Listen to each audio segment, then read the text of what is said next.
حاضرین گرامی، همه پیشروی‌ها، همه آبادکاری‌ها وابسته است به وضعیت آرامی، صلح و ثبات در منطقه و در منکولی شهر و ناحیه‌های جمهوری از جمله در ولایت. ما را نگران می‌کند وضعیت امروزه مرکز ولایت شهر خورخ. امروز سه گروه جنایتی پیدا شدن، وضعیت میخوان نگران کنند. ما شما چیکار کرده استودیم؟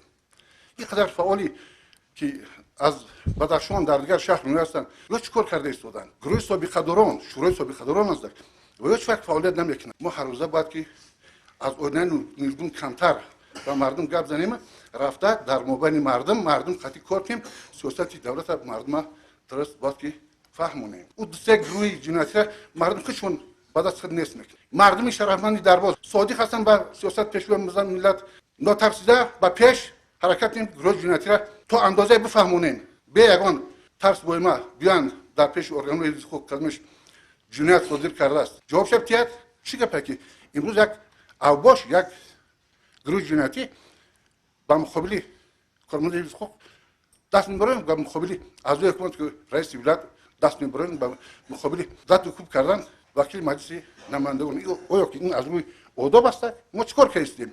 ما بعد از خودمون است نیست کردیم، خودمون نیست بودیم. محترم رئیس، محترم کادر شورای امنیت، کدام رئیس شهر نه که در شهرش در ناحیه‌اش جنایتکار است نمیبرد، مساعده نمیکند، باید سزاوار منصب رئیسی نیست. در ناحیه درواز باشد، من دست پاشه بسا در خون بسپارمش. خواهش داشتم برادر عزیز، ما شما باید سرجم باشیم برای آبادی ناحیه، برای آبادی ولایت باید که کوشش بخرج کنیم.